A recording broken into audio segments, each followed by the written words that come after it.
Tá, na verdade, eu acho que assim, né,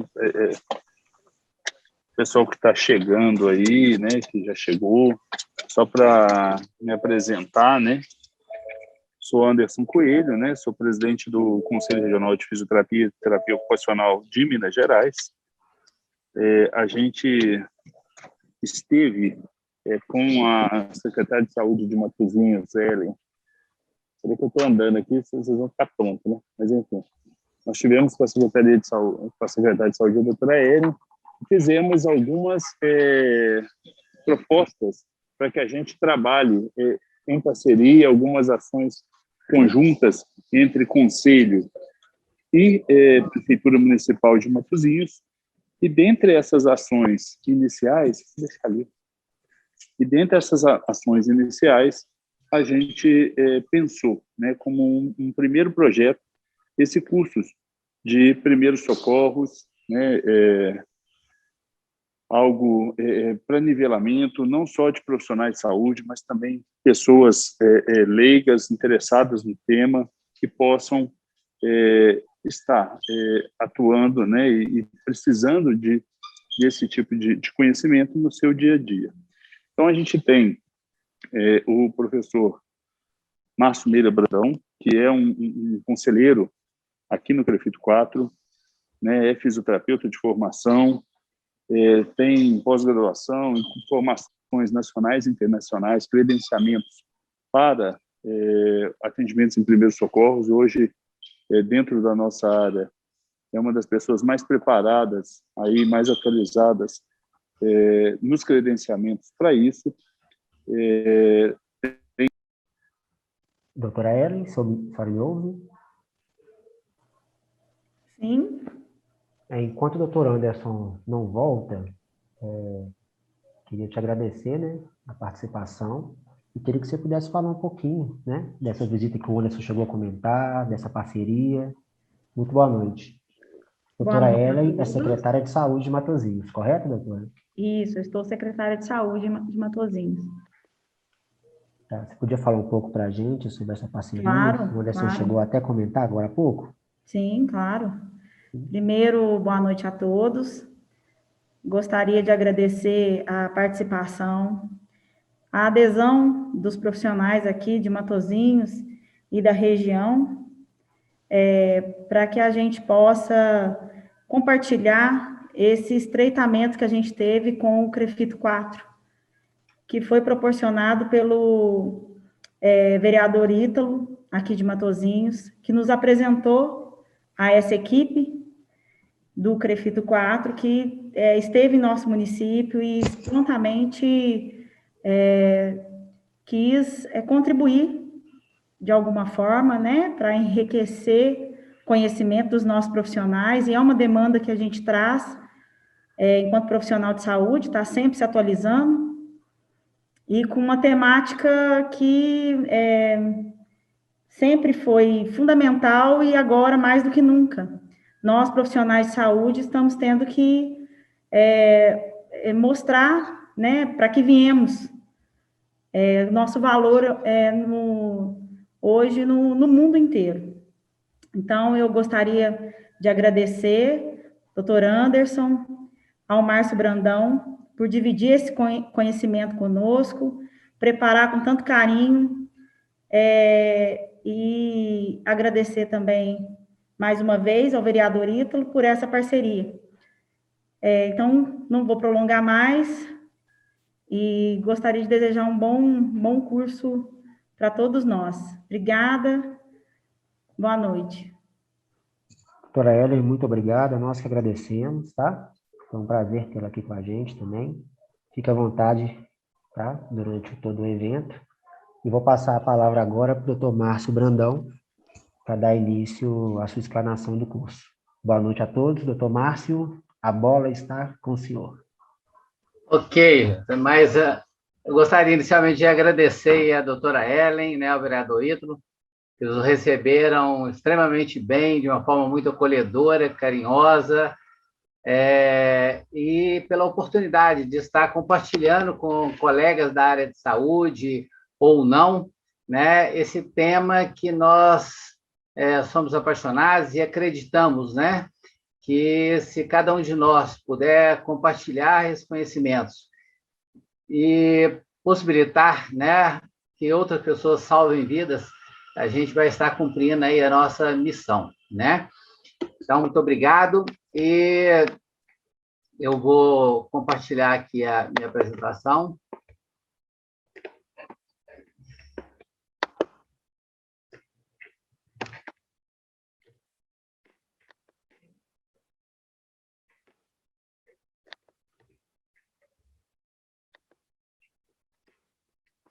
Apareceu a tela aí, Jota? Tá aparecendo. Agora, se eu só preciso agora, né, expandir. Já apareceu. expandi.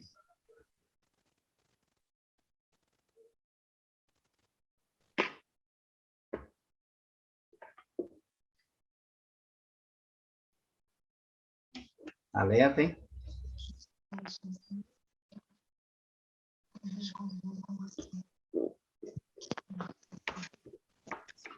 Aí, ó, A expandiu. minha expandiu aqui.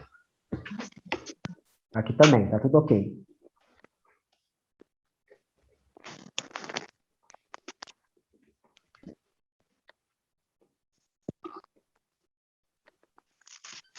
Vamos começar, então? Pode ficar à Bom, vontade, doutor. então a proposta, né, o nosso objetivo hoje é falar um pouquinho, né, trocar experiência com vocês, porque a gente deixa aberto aí para que cada um possa também contribuir sobre o suporte básico de vida, né, o SBV, tanto no adulto quanto em pediatria, o uso do desfibrilador externo automático, né, o DEA, e a obstrução das vias aéreas por corpo estranho e manobras de desengasgo. Eu, né, preparei uma apresentação voltada para o público de saúde, mas, evidentemente, também nós vamos abordar as condutas possíveis para o público leigo, né? E é muito importante que o público leigo esteja aqui, porque nós sabemos que grande parte das mortes por parada cardiorrespiratória acontecem em casa, na rua, no ambiente de trabalho, onde nem sempre tem um profissional de saúde próximo. Então, a todos os leigos que estão aqui presentes, sejam muito bem-vindos, muito obrigado, e fiquem à disposição e à vontade para fazer as perguntas que quiserem fazer. Antes mesmo de nós entrarmos nesse conteúdo especificamente, nós vamos abordar outras possibilidades exatamente para a gente entender o porquê desse conteúdo e quais são as ações que a gente pode fazer em favor da vida. Né? Meu nome é Márcio Vieira Brandão, como a doutora Ana já falou, né? Eu tenho aí algumas certificações na área nacional e internacional de urgência emergente. Atualmente, eu sou conselheiro do CREFITO 4, sou diretor e instrutor de alguns cursos, né, o BLS, o Primeiro Socorro e o Hands-On da Sociedade Mineira de Terapia Intensiva, e membro da Abramed, Associação Brasileira de Medicina de Emergência. Né? É importante, né, para a gente entender, conhecer, para intervir, né, e com isso diminuir o número de mortes por parada cardiorrespiratória não assistidas adequadamente fora do hospital, é importante que a gente entenda alguns aspectos epidemiológicos. Né? Depois eu convido a cada um de vocês que entra nesse site, no www.cardiômetro.com.br, para vocês verem essa tela que está aparecendo aí para vocês. Eu não vou entrar para a gente não quebrar o ritmo da apresentação, mas hoje, 12h30, eu printei essa tela, e só para vocês terem ideia, somente hoje, até 12h30, haviam morrido 578 pessoas no Brasil por doenças cardiovasculares. Né? Nesse mês apenas, no mês de julho, né, já morreram 20.481 pessoas. Hoje é dia 19, ou seja, mais de 1.000 pessoas por dia. E no ano de 2021, já morreram 220.626 pessoas. Isso meio-dia, né? Agora já é muito mais. Então, as doenças cardiovasculares, eles representam aí a principal causa de morte no Brasil. Né? É mais de 1.000 mortes, olha para vocês verem aí, né? Por dia, cerca de 43 por hora, 1,5, né, uma morte a cada 1,5. Então, é muito assustador. Então, é importante de todos nós entendermos como realmente reconhecer que uma vítima está em parada cardiorrespiratória, pedir ajuda, iniciar os procedimentos de ressuscitação cardiopulmonar, ou mínimo, pelo menos, de compressão torácica.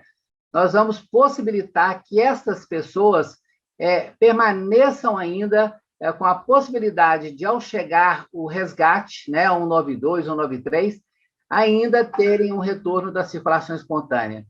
E é muito importante que a gente aprenda e faça isso.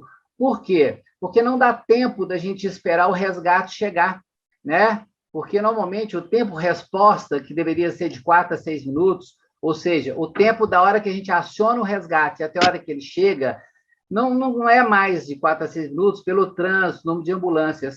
E, a cada minuto que essa vítima está em parada cardiorrespiratória, ela perde 10% de chance de sobrevida.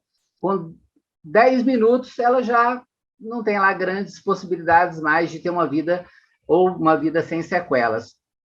Principalmente porque nós sabemos que tempo é vida, né? Os órgãos nobres, cérebro, coração, pulmão, né? Eles, com 4 minutos de ausência de oxigênio, de isquemia, né? Eles já entram em sofrimento e morte celular, né? E nós sabemos que, mesmo com a pandemia, né, com todo esse divulgação e estatísticas aí de morte com a pandemia, as doenças cardiovasculares, elas continuam sendo a primeira causa de morte no mundo, né? E no Brasil também, né? Segundo lugar, por exemplo, estão os cânceres. Então, a somatória de todos os cânceres fica longe, longe, longe das mortes por parada cardiorrespiratória, e dentre elas a parada respiratória em ambiente pré-hospitalar não presenciada, né? Então, é muito importante que a gente entenda isso. Se mais e mais pessoas têm conhecimento disso, facilita que essa pessoa possa ter chance de vida,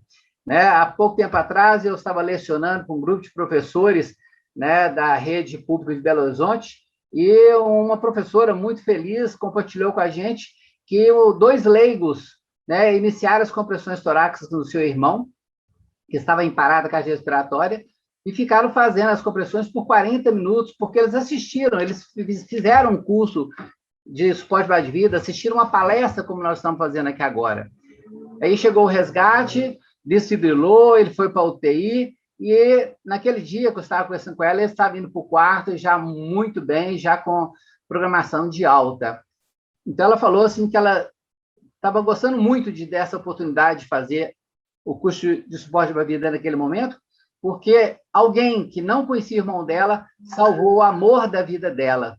Então, que ela queria aprender como fazer para, se algum dia for necessário, ela poder salvar o amor, né, a vida do amor de alguém. Então, poxa, se a gente tiver esse pensamento de, independente de quem, saber que aquela pessoa é o amor da vida de alguém, né, vai fazer sentido todo o nosso trabalho, né? E nós sabemos aí que a parada cardiorrespiratória, ela é ausência de ventilação associada aí à ausência de débito cardíaco. Débito cardíaco como tem uma perfusão mínima para os órgãos nobres, né? E, às vezes, a diferença que é importante a gente saber entre parada cardiorrespiratória e ataque cardíaco é exatamente que a parada cardiorrespiratória é uma questão de ritmo cardíaco, né? Então, nós temos aí 2 ritmos que são chocáveis, que é a fibrilação ventricular e a taquicardia ventricular, e o ataque cardíaco já é decorrente de uma obstrução de alguma artéria, e todos eles levam aí à morte por doença cardiovascular, né? Agora, será se eu estou preparado? Eu estou colocando estou e não estamos, porque quando a gente fala estamos, dá a entender que a gente né, faz parte de um grupo que depende de alguém, de uma instituição, do Estado, para poder nos preparar. Mas eu acho que tem que haver um sentimento individual, por isso estou, para buscar capacitação, buscar formação, para poder fazer a diferença numa situação real. E será se eu estou preparado para fazer essa diferença na situação real? Né? É muito importante que a gente perceba que grande parte desses acontecimentos se torna uma emergência, porque gera aí um risco iminente de morte ou um sofrimento intenso, né? E é nessas situações emergenciais que a gente tem que estar preparado, saber o que fazer, como fazer. A gente percebe na mídia aí o tempo todo, né, notícias de atletas que tiveram uma parada cardiorrespiratória. Recentemente aí tivemos 2 casos, né? Pessoas do meio da saúde, jornalistas, pastores, atrizes. A mídia está sempre trazendo para nós aí situações desta natureza, né? De pessoas que estão tendo aí uma parada cardiorrespiratória e vindo a óbito, né? E não é diferente com bebês e com crianças, né? A gente tem notícias constantemente aí de crianças que, por uma falta de vigilância de 100%, quer seja da babá, dos pais, do titio, da vovó, de alguém que está responsável por ela, né, e ter deixado aquela criança sem uma vigilância 100%, e algo acontece, né? Então, eu pergunto, né, numa situação de emergência como essa daqui, né, eu gostaria de saber será que eu estou preparado? Será que a minha equipe está preparada para atuar? Né?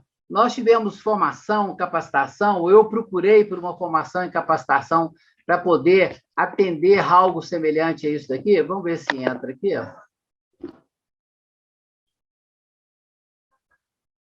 Será que essa vítima está em parada cardiorrespiratória? Né? Essa equipe aí, sem qualquer crítica à equipe, porque eles estão fazendo o que é de melhor, eles estão ali exaustivamente tentando salvar aquela vida. Mas será que realmente, né, eles estão fazendo de forma correta? Né?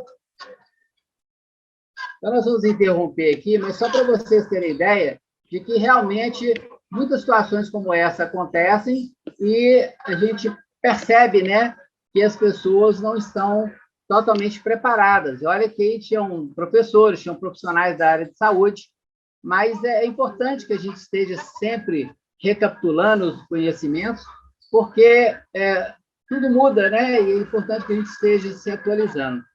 Né? E aí, até um fato que aconteceu em Belo Horizonte, nós depois fomos lá e demos treinamento para essa equipe, e ocorreu exatamente porque eles seguiram aquilo que foi orientado. Né? Alguém falou assim, não pare enquanto a gente não chegar aí. Né? Mas a vítima não estava verdadeiramente em parada cardiorrespiratória. Né? Bom, e é importante, né, ter um grande amigo, o doutor Gildo Santos Pereira, fisioterapeuta de São Paulo, né, uma referência para nós no Brasil. Ele costuma falar que é na ocorrência real que é revelado quanto custa para uma pessoa a diferença entre ter e não ter conhecimento de primeiros socorros, entre estar preparado ou não para lidar com o imprevisto. Né? Então, poxa, será se a gente está preparado? Né? Será se nós vamos esperar chegar a uma situação real para saber exatamente o que fazer, como fazer, se eu tenho os equipamentos necessários que podem ajudar a salvar aquela vida? Se eu tenho os conhecimentos necessários para poder intervir?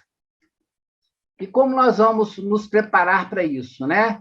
Nós temos que nos preparar buscando fontes seguras e diretrizes baseadas em evidências que são nos apresentadas aí por diversas instituições, né? Nós temos aí o WILCOR, que é a Aliança Internacional, né, um Comitê de Aliança Internacional de Ressuscitação, criada em 1994, que ela congrega diversas instituições de todo o mundo que pesquisam, estudam, publicam tudo sobre ressuscitação cardiopulmonar, sobre parada cardiorrespiratória, sobre acidente vascular encefálico, dentre outras situações emergenciais, né?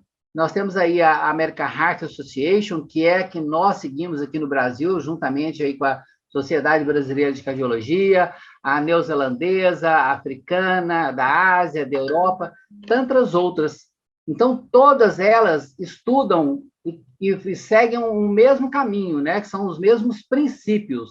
Às vezes, o que cada um vai fazer passa a ser preferência. Mas, por exemplo, se por acaso eu vou estar próximo a uma pessoa que teve um engasgo, né, meu objetivo é realmente fazer com que aquela pessoa desengasgue para que ela possa respirar, né? Agora, como que vai ser feito?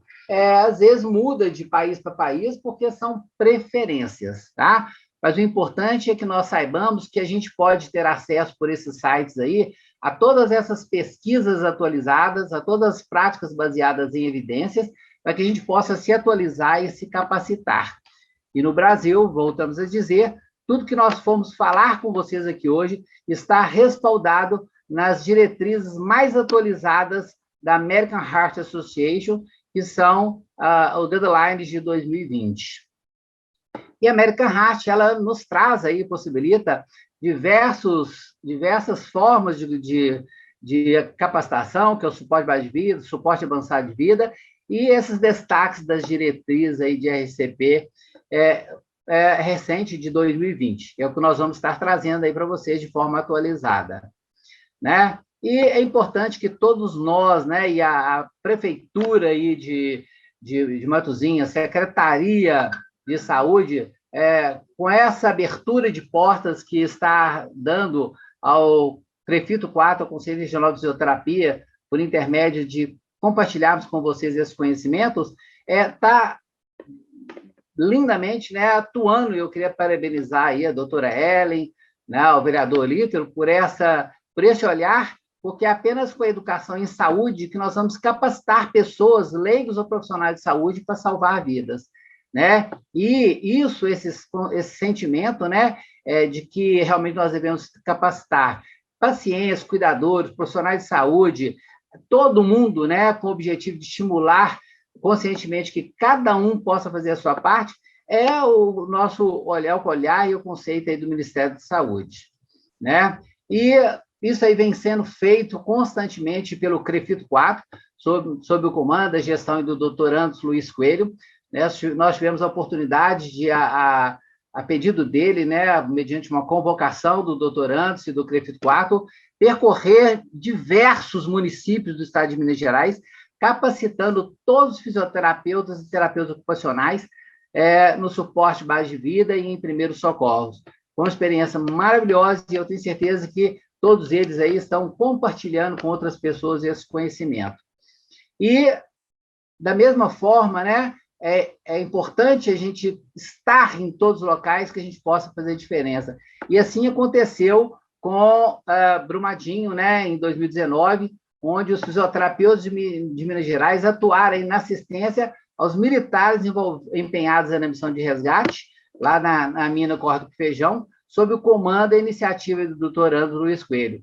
Foi um fato inédito, um caso inédito do mundo, que é a participação, né, de fisioterapeutas em eventos dessa natureza, né, onde realmente nós fizemos a diferença. Mas nós sabemos da importância de situações como essa, a ação, a atuação intermultidisciplinar, onde a somatória de esforços de conhecimento de todos, né, profissionais médicos, enfermeiros, fisioterapeutas, terapeutas ocupacionais, fonoaudiólogos, psicólogos e tantos outros profissionais, juntamente com o público leigo que apoia de todas as formas, é que situações como essa têm um final menos sofrido, não vou dizer nem favorável, mas menos sofrido, com a participação de todos, com o objetivo único de levar alento, alívio e salvar vidas. Infelizmente, nessa situação aí, não teve muita vida para salvar, mas foi feita uma diferença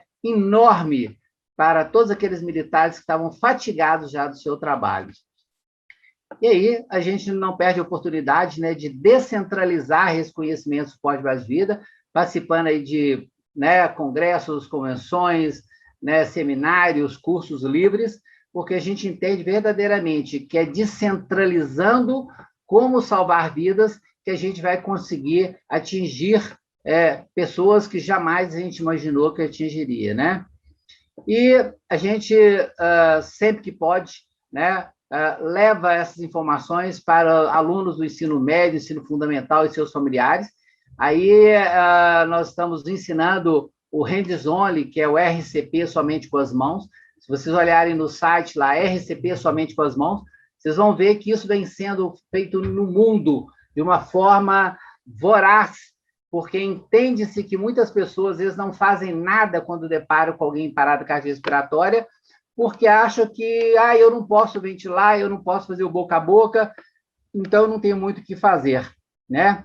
E tem, né? É lógico que em época de pandemia tem alguns cuidados aí que a gente precisa de detalhar, como proteger contra a aerolização, né? Porque mesmo nessa compressão torácica aí, a vítima pode, sim, eliminar gotículas, né? Aerosóis que a gente, enquanto socorrista, tem que se proteger, de repente jogando aí uma toalha, uma máscara sobre a boca da vítima, para que ela realmente, se for portadora de Covid, não nos contamine, né?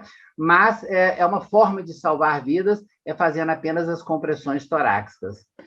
E aí são alunos, né, de algumas faculdades, né, específica da Faculdade Pitágoras de Belo Horizonte, num projeto de extensão, né, que compartilhavam isso com várias comunidades em vários eventos, como salvar vidas. Da mesma forma, e é importante, né, que a gente, enquanto responsável por uma educação continuada, e aí eu conclamo a todos do município que lidam com a educação, né, que envolvam seus alunos, levando no SAMU, levando no bombeiro, compartilhando esses conhecimentos, né, porque é de vital importância. E nesse caminho aí da educação continuada, eu convido aí a todos os profissionais que acessem o site aí da Abramed, congressoabramed.org.br, e nós teremos aí um congresso mineiro de emergência, medicina de emergência, onde o foco vai ser o ensino da emergência na graduação. Então, todos os municípios aí que são da educação, né, participem, né? Eu tenho a felicidade de ser hoje o presidente da Comissão Científica da Fisioterapia no Congresso e membro da comissão organizadora. Então, vai ser uma programação muito bacana e a gente convida a todos os profissionais, né, que participem desse evento para que a gente possa trocar experiências e compartilhar conhecimentos, né? E a pandemia, ela não pode interromper, né, a missão da gente de salvar vidas, ela continua. Por isso mesmo que, desde 2015, a American Heart Association já sugeria a necessidade do ensino de primeiros socorros em campanhas de saúde pública, utilizando aí vídeos, computador, assim como nós estamos fazendo aqui agora, né? Nós estamos compartilhando a informação de salvar vidas, né? Via online, via, né, tecnologia remota. Poxa, que bom, quisera que muito em breve a gente possa fazer isso de uma forma presencial. E aí, a American Heart Association, no seu site, ela tem um item lá que é específico de educação, onde ela compartilha, ensina, motiva a atuação de cada um de nós, né, com fontes atualizadas nesse item aí de educação da American Heart. E a gente acredita, a gente tem certeza, né, por tudo que a gente viu e, poxa, e admirou do trabalho que é feito pela Secretaria de Saúde do município, né? E a gente gostaria sempre de reforçar, de alertar, de não perder nenhuma oportunidade para envolver a comunidade, de ensinar para prevenir, né? Então, existem várias possibilidades para isso, existem várias datas, existem várias situações que a gente pode atuar enquanto município, enquanto saúde pública, enquanto, né, Secretaria de Saúde. Eu tenho certeza que a Secretaria de Saúde do município faz isso de uma forma muito brilhante, mas a gente chama a atenção aqui para todas essas possibilidades de campanha que a gente pode ensinar as pessoas como prevenir, né, e como salvar vidas, né? A gente percebe também um crescimento absurdo do número de crianças afogadas. Tem aí a Sobrasa, que é a Sociedade Brasileira de Esportes Aquáticos, né, que, poxa, tem pesquisas e artigos muito bacanas para a gente poder também se envolver de como salvar vidas, de como prevenir, né, a morte das nossas crianças, né, no meio aquático. A gente vê também, poxa, que existem vários parquinhos, né, espalhados pelos municípios, né? Poxa, qual que tem sido o nosso olhar em relação a esses parquinhos, né? Eles têm toda a segurança necessária, né? Se o meu filho se acidentar aí, quais são as estratégias próximas, né? De como que eu vou possibilitar que esse meu filho seja socorrido de forma adequada, ou até mesmo, né, que nem precisa ser socorrido a partir do princípio que esse parquinho feito manutenção, é observado constantemente, né, daquilo que pode levar as nossas crianças, os nossos filhos a um acidente. E aí, agora, então, nós vamos começar, né, falar um pouquinho do nosso objetivo de hoje, que é especificamente o suporte básico de vida. E a gente começa recordando, falando sobre as novas diretrizes da American Heart Association a partir de 2020, através das cadeias de sobrevivência. Essas cadeias de sobrevivência é que vão nortear o nosso passo a passo do que fazer para reconhecer as vítimas que estão em parada cardiorrespiratórias, precisam de um suporte básico de vida. Então, essa aí é a parada cardiorrespiratória no ambiente extra-hospitalar, que houve uma pequena mudança, né, de 2015 para 2020, em que, vamos falar já de 2020, né, reparem que foi acrescentado o último elo da direita, aí, o chamado sexto elo, né? E essas cadeias da sobrevivência, elas nos mostram exatamente o que fazer, quando fazer, por que fazer. Então, percebam que são elos, a ideia é exatamente essa, porque os elos unidos, como se fosse uma corrente, elas conseguem fazer tudo, né? Mas se esse elo se romper, ou seja, se eu desvalorizar um desses passos, uma dessas ações, eu posso comprometer a vida daquela vítima. E perceba aí que o primeiro elo da esquerda aí é um telefonezinho, né? Exatamente por quê? Porque a primeira coisa a fazer é reconhecer que aquela vítima está em parada cardiorrespiratória e pedir ajuda, ligar para 192, 193, né? O sistema de resgate existente no município ou mais próximo.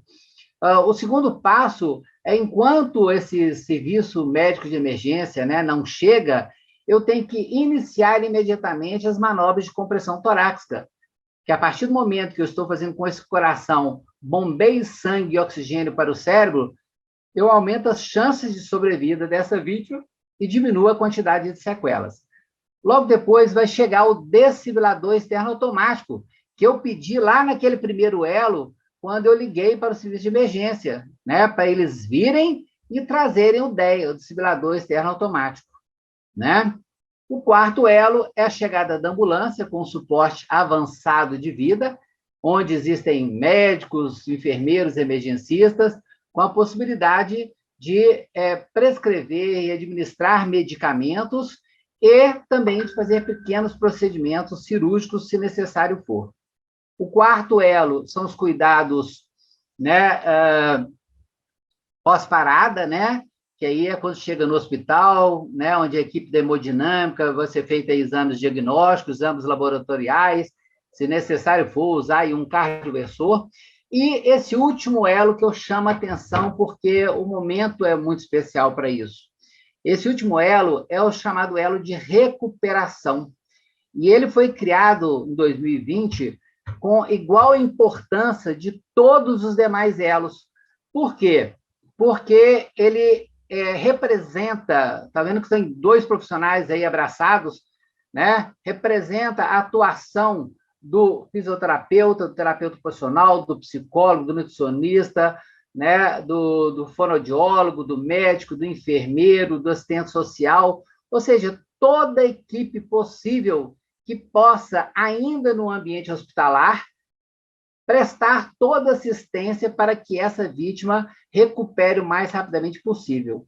E essa recuperação aí, ela tem que ser dada início dentro do hospital, imediatamente, o mais rápido possível, e ela prossegue com essa equipe na residência dessa vítima, numa clínica, num ambulatório, para realmente a gente ter certeza de que aquela vítima vai retornar para a sua atividade laboral, né, para o seu trabalho, para a sua vida social, sua vida familiar, com o máximo de qualidade possível. Infelizmente, nós sabemos de que todas as vítimas que chegam no hospital, né, com uma parada cardiorrespiratória, apenas 30% sobrevivem com qualidade. Então, a nossa parte de fazer o mais rapidamente o que tem que ser feito faz toda a diferença nesses resultados. E aí a cadeia de sobrevivência no intra-hospitalar, né? Reparem que a única diferença é que no extra-hospitalar tem aquela ambulância lá no quarto elo, né? E no intra-hospitalar não tem ambulância, mas tem o primeiro elo ali, que é aquela lupazinha, que é da vigilância da observação. Então, todos os municípios que trabalham no intra-hospitalar fazem parte, com certeza, de um time de resposta rápida, né? Que o primeiro elo dessa cadeia, para a gente ter chance de sobrevivência para aquela vítima, é a gente saber que aquele paciente que está internado, né, que tem disfunções, que tem câncer, que tem acometimentos cardiorrespiratórios, eles têm uma grande chance de ter uma parada cardiorrespiratória. Então, a partir do momento que nós ficamos atentos ao seu prontuário, compartilhamos com toda a equipe qualquer alteração que a gente possa ver naquele paciente que está internado e que está muito debilitado, nós vamos ter um aumento de possibilidade de que esse time de resposta rápida do hospital esteja atento para socorrer, né, para reverter uma parada cardiorrespiratória, né, com essa vítima. E, evidentemente, principalmente esses pacientes, nós que trabalhamos aí no intra-hospitalar, temos que ficar atentos em relação às formas de acionamento do código de emergência do hospital, se na cama desses pacientes mais acometidos tem uma tábua de parada, né? Então, isso aí faz diferença. Na cadeia de sobrevivência pediátrica, eu chamo atenção, todos os demais elos são semelhantes, né? Ao primeiro elo, tanto de 2015 e 2016, que é o elo da prevenção, né? Estatisticamente, grande parte de todos os acidentes, internações e mortes de crianças, elas acontecem por falta de vigilância, né? Por falta de um cuidado 100% com essa criança. Infelizmente, a gente vê na mídia, né, há uns 2 anos atrás, aqui em Belo Horizonte, no Buritis, a gente viu um relato de um casal que foi dar banho no nenenzinho na noite anterior, foram dormir, no dia seguinte ela foi trabalhar, o casal foi trabalhar, um casal muito, muito responsável, mas, infelizmente, chegou a babar e descuidou do bebezinho, ele foi engatinhando para a banheira, que ainda estava cheia d'água, entrou dessa banheirinha e morreu afogado. Então, a gente percebe que a gente não pode descuidar, sobretudo com água, com todos os nossos bebês, né, e crianças, né? A gente tem relatos aí de crianças, né, se afogando, né, num vaso sanitário, numa banheirinha como essa, num balde para poder lavar um pano de chão.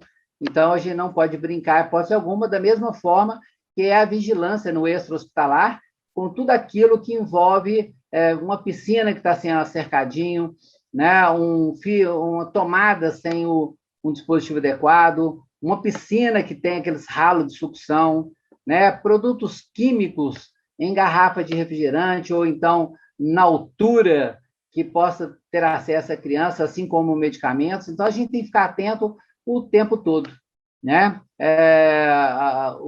Os acidentes, né, na faixa etária de 0 a 14 anos, tem uma estatística de aproximadamente 30%, né, exatamente por um descuido, né, de quem é responsável por aquele bebê, aquela criança. Logo a seguir vem a sufocação, são os engasgos e afogamentos, e terceiro, vem aí as queimaduras como um todo. E aqui no intra-hospitalar, né, chama atenção aí exatamente para o elo da vigilância. Em todos eles, a gente percebe lá o elo da recuperação. Então, esse elo da recuperação é um elo muito importante. E agora nós vamos começar a falar, então, dos passos que salvam vidas, né? Dos objetivos que realmente nos trouxeram aqui hoje, que é compartilhar com vocês, recordar, porque eu tenho certeza que todos vocês têm essa formação, têm esse conhecimento, mas para a gente entender que cada gesto, cada ação importa para salvar aquela vida, né? A omissão, jamais, né? Só o fato de repente, eu pedir ajuda, balizar um trânsito, né? Fazer com que aquela pessoa tenha maiores chances aí de sobrevivência, né? Através da minha participação e não da minha omissão, faz aí toda a diferença. E aí nós vamos começar, então. Quando eu deparo com uma vítima que está caída, eu tenho que lembrar que a minha segurança, ela é mais importante do que tudo. Não adianta eu, enquanto socorrista, querer atravessar uma rua para poder socorrer uma vítima que está do lado de lá, né? Ou então ir ao encontro de uma vítima que está caída em algum lugar, se a segurança do local não está feita, né? Será que existe naquele local um risco de explosão, incêndio, desmoronamento, um fio elétrico solto, um animal peçonhento, né? Ou então uma briga que, né, fez com que aquela vítima estivesse caída? Então, eu tenho que ter certeza de que o ambiente está seguro, né? E eu tenho que me assegurar de que eu também estou seguro com todos os equipamentos. Aí eu coloquei só alguns, né? Equipamentos de proteção individual, né? Equipamentos que vão me dar a segurança que eu preciso para poder abordar aquela vítima, né? Principalmente hoje, no momento que nós estamos vivendo, isso aí é básico. A gente percebe que as equipes de resgate, né, do Serviço Médico de Emergência, SAMU, Bombeiro, elas não atendem, não podem atender ninguém se elas não estiverem completamente paramentadas, né? Então, a segurança da cena do acidente e a minha segurança são básicos para a gente poder aproximar e abordar essa vítima. E aí que eu faço uma pausa, porque existe a proposta, de repente, falar só do adulto, ou depois só da criança, depois só do bebê, mas nós optamos aqui por uma metodologia, né, por uma didática, em que eu vou falar dos três ao mesmo tempo, de uma forma comparativa, até para que a gente possa perceber quais são as nossas ações quando essa vítima é adulto, quando é criança e quando é bebê. Mas o que quer dizer isso? Bebê, criança e adulto. Então, para a American Heart, né, de 0 até 28 anos, né, é o recém-nascido, que aí quem atua é o suporte avançado de vida. O suporte avançado de vida é o médico, é o enfermeiro, dotados aí de equipamentos, né, medicamentos, para intervir naquela faixa etária. Vale lembrar que se eu não tenho nenhum médico, nenhum enfermeiro próximo, eu vou fazer o suporte básico de vida semelhante ao do bebê. E o bebê é exatamente a faixa etária de 29 dias a 1 ano. A criança é de 1 ano até a puberdade. Pela American Heart, puberdade para a menininha é quando começa a nascer seios, e para o menino é quando começa a nascer pelos no tórax e nas axilas. E o adulto já é dessa faixa etária, né, da puberdade, até o último suspiro, a última emoção, né, até no final da vida. E aí, como que nós vamos começar, né, a atender essa pessoa? Eu tenho que verificar se ela está responsível, primeira coisa. Será que ela está ali dormindo, está desmaiada, ou ela está em parada respiratória, está em parada cardiorrespiratória? Então, eu tenho que me aproximar dela, e aí o primeiro slide, o segundo slide, está um com o joelho no chão e o outro não, né? Essa primeira opção aí, quando coloca-se apenas um joelho no chão, é exatamente porque se aquela cena se tornar insegura, eu ter como levantar rapidamente, né, para minha segurança. Mas tanto para o adulto quanto para a criança, nós vamos verificar se ela está respondendo a algum estímulo, dando um estímulo tátil, batendo nos ombros desse adulto, dessa criança, e dando um estímulo verbal. Ei, você pode me ouvir? Ei, você pode me ouvir? Se essa pessoa, essa vítima, adulto ou criança, não responder a um estímulo tátil ou verbal, nós vamos perceber que ela está inconsciente. O terceiro slide aí, agora que eu vi que está trocado, eu peço desculpas, né? Isso aí é o checar pulso braquial do bebê. O estímulo da responsividade para o bebezinho é na sola do pé. Eu vou bater ali na sola do pé, arranhar a sola do pé do bebê, para verificar se ele está consciente ou não.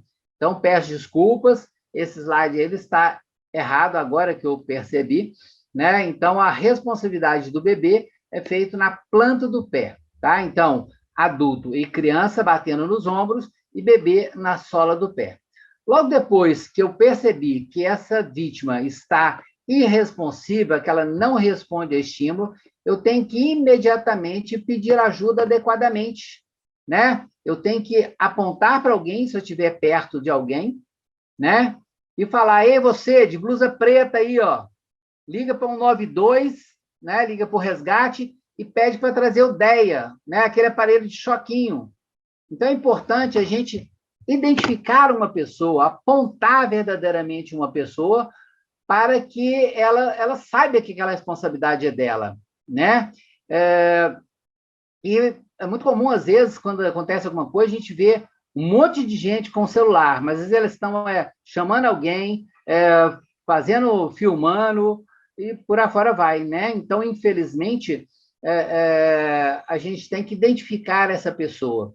E se eu trabalho numa escola, numa fábrica, numa empresa, na secretaria, qualquer local, né, que esteja com alguém, né, em parada cardiorrespiratória, eu vou chamar o SAMU, é importante que você, que está responsável por aquele local, né, coloque uma pessoa lá na portaria, para na hora que chegar o serviço médico de emergência, o SAMU, o bombeiro, eles chegarem nessa vítima com mais facilidade, principalmente nos locais que a gente trabalha, às vezes que tem vários andares, vários elevadores, várias possibilidades de chegar.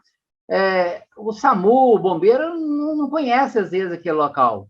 Então, todo tempo é vida. Então, a gente tem que possibilitar que uma pessoa fique na portaria, se tiver o carro, né, do resgate, ir até o local, entre dentro da boleia do resgate, vá junto, ou então, se tiver deslocamento a pé, que acompanhe a equipe para chegar o mais rapidamente possível, né? E aí, sim, né, quando eu vou aguardar o resgate, uma vez que eu já liguei para o resgate, e aqui eu faço uma pausa, né, que às vezes as pessoas ficam chateadas quando liga para o SAMU 192, 193. Nossa, eu estava no estresse, eles fizeram um monte de pergunta para a gente. Nós temos que lembrar, né, gente, que, infelizmente, grande parte das ligações que chegam na central de operações lá do bombeiro e do SAMU é trote, né? Então, tem que haver um tempo para que o BINA, lá da central de operações, identifique se aquela chamada corresponde ao local que a pessoa falou que a vítima está, e também para que possa saber verdadeiramente o que está acontecendo, porque o objetivo do SAMU, do bombeiro, é te dar alento, é salvar aquela vítima, né? Então, às vezes, com a orientação, né, que o médico, que fica lá, o médico controlador, pode ir dando, enquanto a ambulância chega, muitas vidas podem ser salvas, né? Então, tem que ter calma, tranquilidade e passar as informações corretas. E não adianta também você ligar para o SAMU, para o bombeiro, estando longe da vítima, né? Porque eles vão pedir uma série de informações que você tem que estar do lado da vítima. Bom, então, a partir do momento que eu olhei a cena do acidente, que eu verifiquei que a vítima está irresponsiva, que eu pedi ajuda, eu, então, agora posso prosseguir na minha abordagem. E aqui, nós estamos olhando aqui na vítima, no adulto e na criança, que é semelhante, que é o checar pulso e olhar se a vítima está respirando. Para fazer isso, gente, tem algumas considerações. Primeiro, eu só posso gastar para fazer isso de 5 a 10 segundos. Então, ele é muito rápido. Então, se eu só tenho esse tempo, né, porque eu tenho que iniciar logo as compressões torácicas nessa vítima, eu não posso perder mais do que 10 segundos. Então, já fica aqui estabelecido que, de acordo com as diretrizes da American Heart Association, leigo não checa pulso. Tá? E, mesmo o profissional da área de saúde, ele tem que estar capacitado, treinado para poder checar esse pulso, que na criança e no adulto é ir na artéria carótida, né? E nós temos que palpar esse pulso, não podemos apertar demais a artéria carótida, senão eu vou colabar, vou fechar aquela artéria. Então, eu tenho que palpar suavemente e, se eu sou da área de saúde, mas eu não tenho prática, eu não checo o pulso, tá? E se eu tentei checar pulso e não consegui, porque essa é uma vítima que está em parada cardiorrespiratória, sobretudo se ela é uma vítima que está com hemorragia, que está em choque, é muito difícil mesmo. Então, se você não tem certeza, mesmo sendo profissional da área de saúde, você está liberado de checar pulso. Agora, essa mão aí em cima da vítima é só para lembrar de que eu estou observando a respiração daquela vítima. Como que eu vou verificar se ela está tendo uma respiração? Pelos movimentos do tórax, né? Se o tórax está subindo e descendo, é sinal que o ar está entrando lá em cima, né? Pelas vias aéreas superiores, né? Que é as fossas nasais, faringe e laringe, e chegando até nas vias aéreas inferiores, que é a traqueia, brônquios, bronquíolos e alvéolos pulmonares. Então, se essa vítima está com o tórax subindo e descendo, é sinal que ela está respirando. Agora, cuidado, porque tem o suspiro agonal, ou a respiração agônica. Às vezes pode acontecer, uma vítima que acabou de ter uma parada cardiorrespiratória, ela não tem sinais de circulação, está pálida, está cianótica, você não identificou pulso nela, e ela, de repente, dá uma soprada, né? Uma roncada, às vezes, uma chiada. Mas, nossa, ela está viva. Eu escutei ar saindo da boca dela, escutei um barulhinho saindo da boca dela. Não. Esse tipo não é considerado uma respiração normal, uma respiração agônica. Então, se a vítima está com esse tipo de respiração, é a mesma coisa que ela está em parada respiratória e aí é parada cardiorrespiratória, tá? No caso do bebê, né, eu vou checar pulso na artéria braquial, tá? Então, suavemente. Ah, mas por que o bebezinho não é na artéria carótida igual no adulto e na criança? Todo mundo percebe que, poxa, o bebezinho quase que não tem pescoço, né? Então, é muito mais difícil checar, né? E o pulso braquial é considerado ali um pulso central, né? Que a gente consegue checar o pulso no bebezinho com muito mais facilidade. Bom, e aí, então, se essa vítima não respira e não tem pulso, é sinal de que ela não está tendo nenhum volume de ejeção de sangue e oxigênio para o cérebro, ou seja, ela está em parada cardiorrespiratória. E aí nós temos que iniciar, então, umas compressões torácicas de alta qualidade. O que é uma compressão torácica de alta qualidade? No caso do adulto, percebam que a gente fez uma foto ali de frente, de lado, para vocês verificarem que as mãos estão entrelaçadas e no meio do peito, né? Como se fosse uma linha imaginária ali entre os mamilos, em cima do externo, que é esse duro que nós temos aqui. O cotovelo, ele está estendido, ele não pode ficar dobrado. O ombro do socorrista tem que estar exatamente em cima do externo da vítima, do corpo da vítima. E os joelhos do socorrista estão um pouco afastados para dar estabilidade naquela ação de compressão torácica de alta qualidade. Outra questão que configura também uma compressão torácica de alta qualidade é que a gente permita o retorno do externo. Então, percebam aí nesse filminho que eu estou pressionando o externo, que está comprimindo o coração em direção à coluna vertebral, e essa vítima tem que estar numa superfície rígida. Estão lembrados que eu falei que no hospital tem que ter uma tábua de parada? Exatamente por causa disso. Se eu ficar fazendo compressão torácica numa vítima em cima de um colchão de mola, eu não vou ter sucesso nessa compressão. E eu tenho, então, que permitir esse retorno do coração, retorno do externo. Porque se eu fizer muitas compressões sem permitir que esse osso externo volte, o coração não vai se encher de sangue e não vai conseguir bombear sangue e oxigênio para todas as partes do corpo. Então, compressão torácica no adulto e na criança, né? Sobretudo no adulto, de alta qualidade mãos entrelaçadas, cotovelo estendido, ombro em cima da vítima, permitindo o retorno do externo. E aí vem a pergunta, Márcio Brandão, mas eu estou vendo ele afundar lá o externo, o coração, quanto que ele está afundando ali? No adulto, entre 5 e 6 segundos, 5 e 6 centímetros. E eu tenho que fazer essa compressão numa velocidade. Se eu contar num relógio, vai ser entre 100 e 120 compressões por minuto. Existem algumas músicas, né? Aquele Stay Alive do Bee Gees, ou então aquela marcha do Star Wars, que elas têm um compasso muito semelhante a 100 a 120 compressões por minuto. É lógico que ninguém vai ficar cantando em voz alta aqui perto da vítima, né? Mas é importante a gente escutar essas músicas, então pegar um metrônomo, aquele que marca compasso para quem estuda música, para a gente memorizar esse compasso.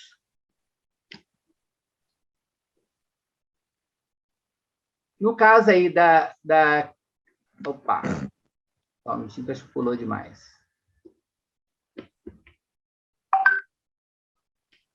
No caso da criança, né, que é de 1 ano até a puberdade, nós percebemos aí que pode ser feito apenas com a base de uma das mãos, que é essa figura aí da esquerda, ou então com as 2 mãos, que é a figura da direita, se a criança for um pouco maior, né? É igualzinho, né? Fora essa posição aí, eu tenho que comprimir de 100 a 120, permitir o retorno do externo, mas com uma diferença, né? Se no adulto a gente vai aprofundar de 5 a 6 centímetros, na criança eu vou aprofundar aproximadamente 5 centímetros, né? Então, do adulto é de 5 a 6, na criança aproximadamente 5 centímetros. No caso do bebê, né, que é de 29 dias a 1 ano, se eu estiver sozinho, um socorrista sozinho, eu vou fazer a compressão torácica com 2 dedinhos em cima do externo, né? Paralela ao externo, em cima do externo, né? Mais vertical possível. E eu vou aprofundar aproximadamente 4 centímetros. No bebê também, eu tenho que permitir o retorno externo e eu tenho que fazer numa velocidade de 100 a 120 compressões por minuto. Já se eu tenho mais do que um socorrista, eu vou fazer a compressão torácica nesse bebê, abraçando o corpinho dele com 2 dedos e fazendo ali a compressão com os polegares. Bom, então, a partir do momento que eu já estou fazendo aí as compressões torácicas, eu já estou possibilitando que o sangue ainda existente chegue, né, levando oxigênio no cérebro, nos órgãos nobres. Então, essa compressão torácica, ela é vital, ela é necessária, ela salva vidas. Então, se eu não fizer mais nada, mas eu fizer as compressões torácicas, igual nós estamos mostrando aí para vocês, nós vamos ter grande chance de salvar aquela vítima. Aí nós entramos na segunda parte da RCP com alta qualidade, que além de ter compressões de alta qualidade, é ter uma ventilação de alta qualidade. Mas é importante a gente lembrar aqui algumas técnicas de liberação de vias aéreas, tanto em emergências clínicas e traumáticas. Nós percebemos que quando uma vítima está caída, né, está desmaiada, grande parte da causa dela não estar respirando é porque a língua está relaxada, e ela relaxada, ela vai lá para trás e ela obstrui ali a glote, obstrui a entrada das vias aéreas, né? Então, nós temos que ter algumas técnicas para poder liberar essas vias aéreas. Uma delas é essa primeira da esquerda aí, que é a hiperextensão da cabeça-pescoço, né? Manobra de chin lift. Então, com 4 dedos na testa, eu vou fazer uma hiperextensão da cabeça, e com meu polegar indicador, eu vou pegar na mandíbula, né, e puxar para cima e para baixo. Lembra que a gente tem que ter o cuidado de não pegar em partes moles, a gente tem que pegar apenas no osso aí dessa vítima. O segundo quadrinho aí, né, pode ser que não esteja tão nítido, mas eu acho que conseguem perceber, porque o primeiro quadrinho aparece ali um branquinho debaixo do pescoço da vítima, que é sinal que eu estendi a cabeça dele para trás. Já no segundo quadrinho, a gente não vê o pescoço, ou seja, eu não julguei a cabeça dele lá para trás. Por quê? Porque essa vítima aí é uma vítima que tem suspeita de fratura de coluna. Então, eu não posso julgar a cabeça para trás, eu não posso estender a cabeça para trás. Eu vou estabilizar a cabeça com uma mão e com a outra mão eu vou fazer uma manobra que a gente chama de jaw thrust, que é apenas com o polegar indicador puxar a mandíbula para cima e para baixo na expectativa de liberar as vias aéreas dessa vítima, né? Agora, uma vez liberado, então mesmo que ela esteja respirando, eu posso adotar essa posição lateral de segurança, né? Que é colocar essa vítima deitada de lado. Mas é importante, nós vamos falar isso mais para frente, que essa posição, a gente só pode virar a vítima para essa posição se ela não tiver uma suspeita de fratura de coluna, de fêmur, de quadril, e ela estiver inconsciente ou com nível de consciência rebaixado e estiver com sinais vitais preservados, né? Respirando e com o coração batendo. Porque desta forma a gente vai conseguir fazer com que a língua fique para frente, não esteja obstruindo lá atrás as vias aéreas, e que se ela tiver alguma secreção, ela não faça uma broncoaspiração, ou seja, ela não faz com que essa secreção promova aí um engasgo nessa vítima. E aí, né, vale lembrar que quando nós falamos de ventilação, eu chamo a atenção aqui para que as técnicas que nós vamos falar aqui agora para vocês, elas são técnicas que estão contraindicadas aí nesse período de pandemia. Mas é importante nós estarmos falando com vocês, né?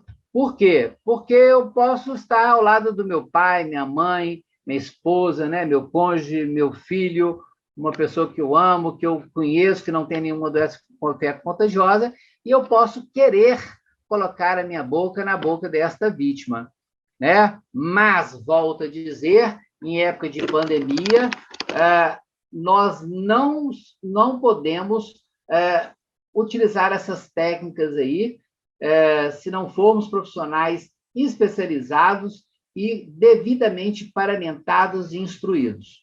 Então, a técnica que nós estamos falando aí é a técnica de boca a boca. Tanto no adulto quanto na criança, para eu fazer a respiração boca a boca, eu tenho que tampar o nariz com o polegar e o indicador e colocar a minha boca na boca dessa criança e desse adulto, né? Vedando completamente com a minha boca a entrada ou a saída de ar. Nós, habitualmente, respiramos, né, 21% de oxigênio no ar ambiente, 78% é nitrogênio e 1% de outros gases, né? Então, quando nós fazemos uma respiração boca a boca e também com proximática, nós colocamos para dentro dessa vítima 17% de oxigênio, que já é uma quantidade muito satisfatória para a sobrevivência dessa vítima. Agora, tanto no adulto quanto na criança, esse ar que eu estou colocando para dentro deles, dessa vítima, ela tem que ser o ar que está no meu pulmão. Se eu fizer muita força e colocar muito ar para dentro dessa vítima, eu vou promover aí uma distensão gástrica, né? Eu vou fazer com que ocorra aí, de repente, um refluxo gástrico, né, de alimentos, de secreção, levando aí uma broncoaspiração, um espasmo, ou até mesmo futuramente sobreviver uma pneumonia por broncoaspiração. Já no bebezinho, né, que tem a boquinha, o nariz muito pequenininho, para fazer a respiração boca a boca, eu tenho que colocar a minha boca fechando a boca e o nariz desse bebê.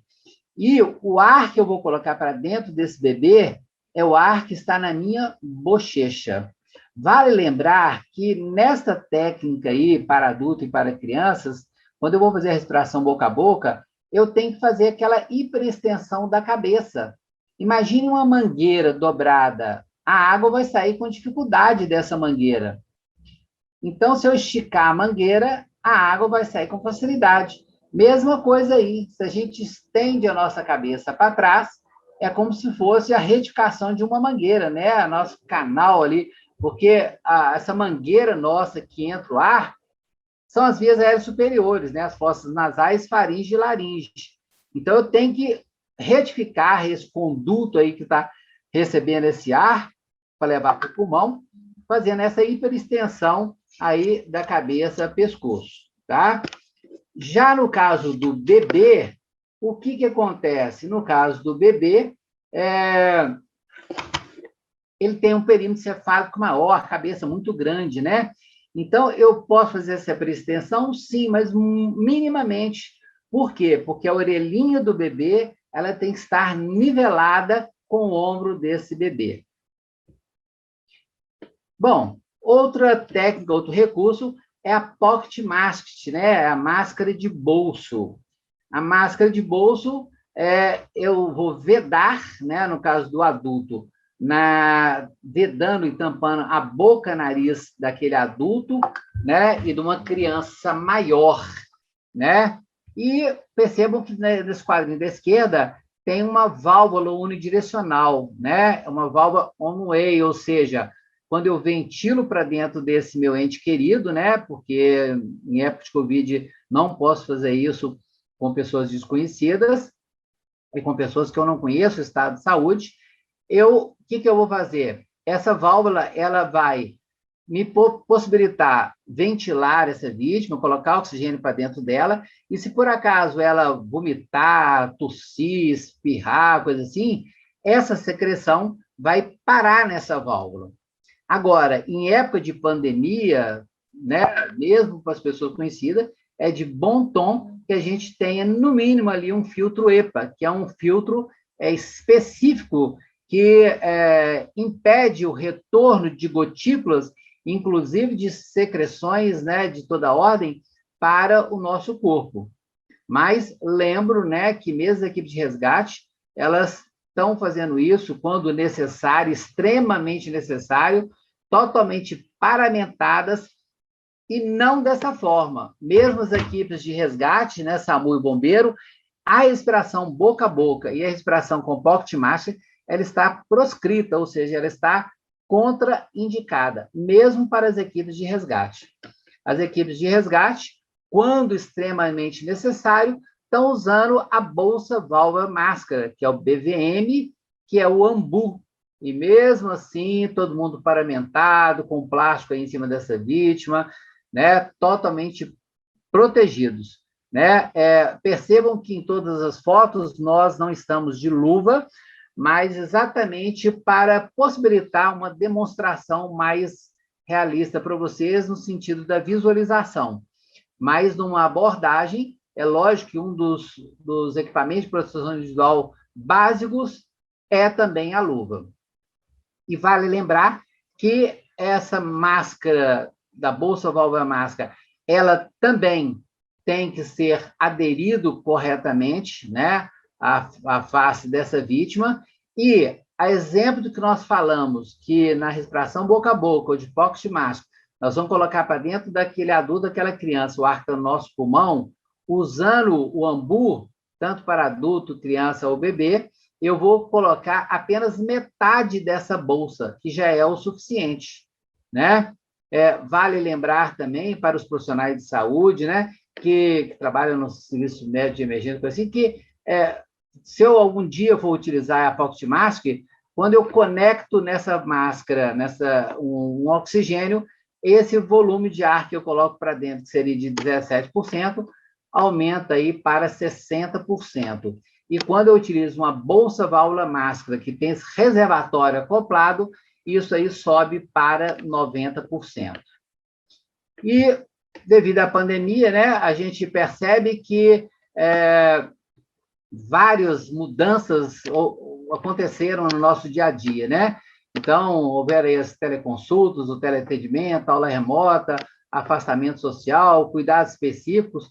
Então, é só para lembrar que, poxa, a gente já foi obrigado, né, a fazer tudo isso, poxa, quem dirá, então, uma abordagem de uma vítima fazendo ventilação, colocando a boca nela, ou então usando uma máscara, né? uma pocket mask.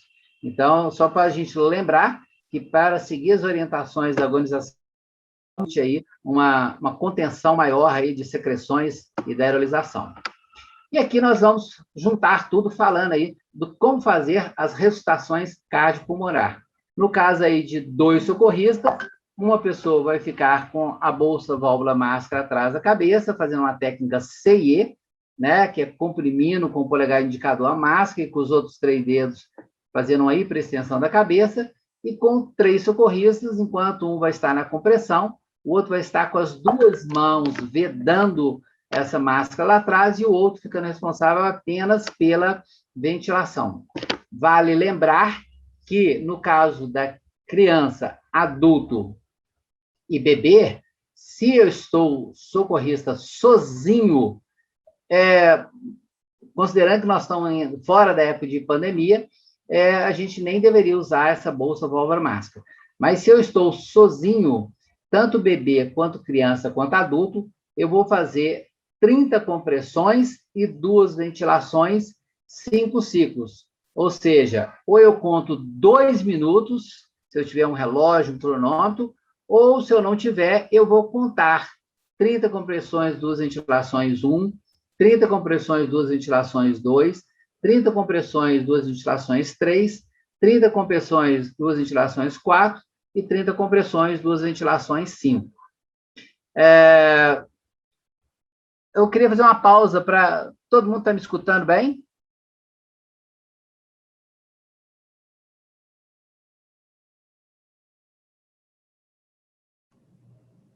Jota? Sim, doutor Márcio. Oi, doutor. Estão me escutando bem? Sim. Está tranquilo? Vocês acham que está muito rápido?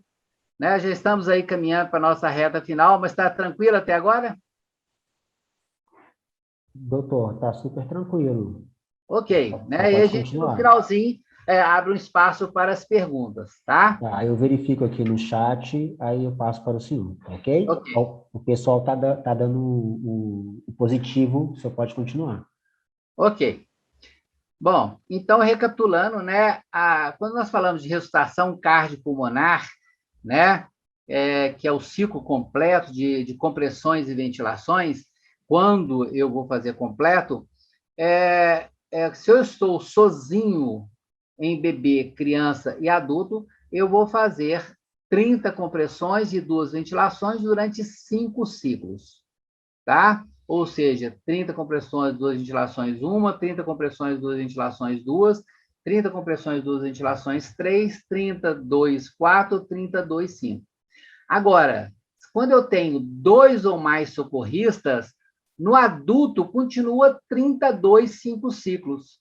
Mas no bebê e na criança passa para 15, 2, 10 ciclos. Por que isso, Márcio Brandão? É porque a origem, a etiologia, né, a causa das paradas cardiorrespiratórias no adulto é mais a cardiogênica, é um problema cardíaco. Mas no bebê e na criança, ela é de origem hipoxêmica, por falta de oxigênio. Então, possivelmente, quando eu aumento para 10 ciclos de 15,2, eu vou ventilar mais aquele bebê, aquela criança, aumentando a chance de sobrevida dela. Então, recapitulando, se eu estou sozinho, bebê, criança e adulto, 30 compressões e 2 ventilações, 5 ciclos ou 2 minutos.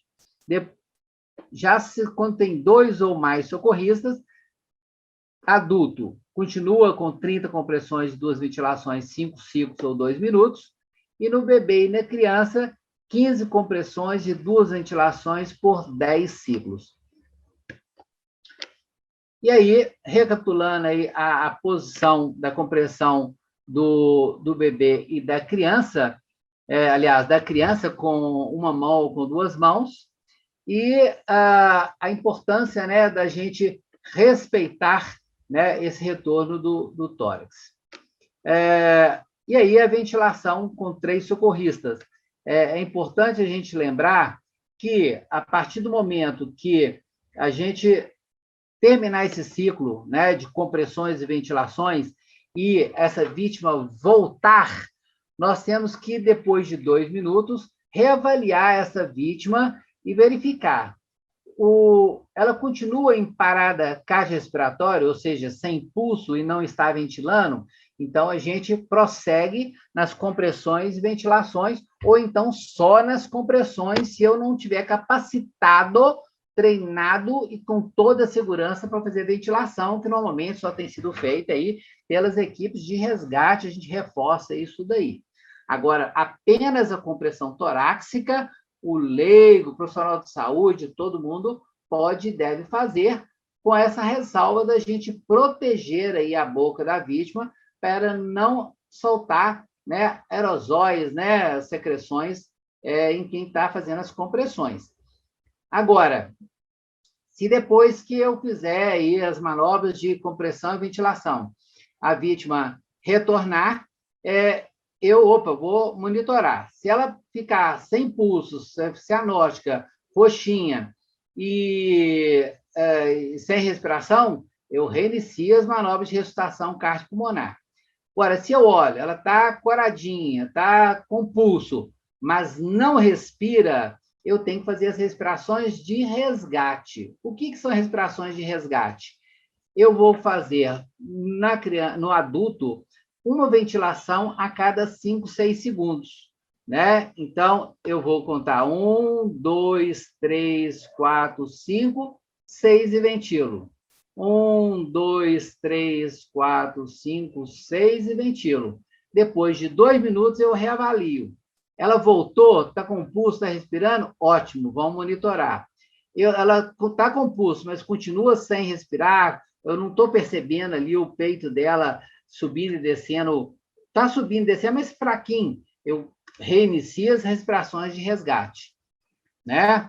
Agora, se por acaso ela voltou com respiração e com pulso, a gente só monitora. Vamos entrar aqui agora, né, caminhando para a nossa reta final, do desfibrilador externo automático.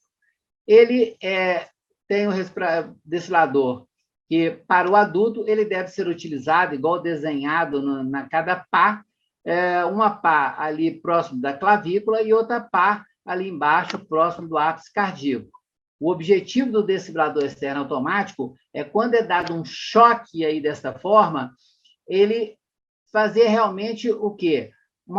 Parar o coração, né? Quando normalmente o desfibrilador é utilizado, é com esse objetivo, é porque, às vezes, o ritmo cardíaco dessa vítima está desorganizado. Então, o objetivo é parar o coração para que o chefe daquela orquestra lá, o responsável pelo ritmo do coração, que é o nó sinusal, o nó sinoatrial, assuma esse comando, né, e faça com que o coração volte a bater. Né? É importante a gente lembrar de que a primeira coisa que eu faço quando eu chego com o desfibrilador externo automático, que ele é muito fácil de ser utilizado, é colocar esse aparelho do lado da cabeça da vítima e ligar o aparelho naquele botãozinho verde. Logo depois que eu ligar, o aparelho vai falar assim: coloque as pás no tórax do paciente. Aí que eu vou colocar essas pás no tórax do paciente. Eu não conecto aquele cabinho azul lá naquele buraquinho lá em cima, porque se eu conectar ele antes, ele vai fazer a leitura do socorrista e não da vítima. Então, a primeira coisa é ligar o aparelho, aí ele vai falar assim: conecte as pás no tórax do paciente. Conectei. Conecte as pás no aparelho, aí eu vou conectar lá. Nesse momento, o aparelho vai falar assim: avaliando, analisando o ritmo cardíaco. Por que eu estou falando isso? Porque alguém já está fazendo a compressão torácica nessa vítima e não parou, não pode parar. Quem chega com o desfibrilador vai ficar numa posição contrária a quem está fazendo a compressão, né, que estaria ali do lado direito da vítima, e quem está chegando com o aparelho é que vai ter que se virar de colocar essas pás que são adesivas na vítima. Na hora que o aparelho fala assim, analisando o ritmo cardíaco, o que vai acontecer? Quem chegou ao aparelho vai falar, afastem-se todos. Eu estou afastado, você está afastado, todos estão afastados. Por quê? Porque logo depois o aparelho vai sugerir, se a vítima estiver num ritmo chocável, que é taquicardia ventricular ou fibrilação ventricular, executar o choque. E se alguém estiver encostado, vai chocar e vai ser outra vítima em parada cardiorrespiratória. Então, ele vai falar assim, analisando o ritmo cardíaco, nesse momento todo mundo afasta, e nesse momento também é o momento de quem está na compressão e para ventilação, porque ele já está muito cansado. E quem chegou com DEA assume a partir desse momento, depois do choque, a compressão torácica. E logo depois que é dado o choque, porque o aparelho vai falar assim, inicie tratamento, né? Aí eu vou dar o choque apertando aquela lágrima alaranjada ali embaixo. E aí, logo depois, eu tenho que iniciar a RCP, porque o aparelho vai lá, inicie a RCP. Mas, poxa, se ele tomou um choque, não precisa mais? Não, precisa, porque mesmo se o coração voltar, ele vai voltar ainda muito fraquinho, em bradicardia, em hipoxemia, com pouco oxigênio. E as manobras de ressuscitação cardiopulmonar de RCP vão estimular para que esse coração permaneça batendo com eficiência, tá? E aí é uma diferença do posicionamento das pás em bebê e criança, né? Em bebê e criança, a gente coloca uma pá no tórax da criança e outra pá nas costinhas dessa criança e desse bebê, né? Vale lembrar que o ideal é a gente ter pás para bebês e crianças, e a paz de bebê é menorzinha, de criança um pouquinho maior e de adulto maior ainda. Esse seria o ideal. Agora, se eu não tiver nenhuma pá de bebê e criança, eu posso usar no bebê e na criança uma pá de adulto. Agora, no adulto, se eu não tiver pá de adulto, eu usar pá de bebê e criança não faz o menor efeito, nem cosquinha, então não adianta, tá? E tem alguns aparelhos que só tem pá de adulto, mas tem um aparelhinho entre a pá e o aparelho que é o atenuador de carga pediátrica. Ele vai reduzir a carga que é administrada naquele bebê e naquela criança. Ok? E aí, só para a gente recordar, né, que os dois ritmos que normalmente o aparelho manda dar o choque, né? O choque está indicado, é a fibrilação ventricular e a taquicardia ventricular, né? O choque é exatamente para isso, para resetar, porque todos esses dois ritmos são desorganizados, né? Então, o objetivo é normalizar o ritmo cardíaco. Aqui alguns cuidados especiais na utilização do DEA, né? Que é,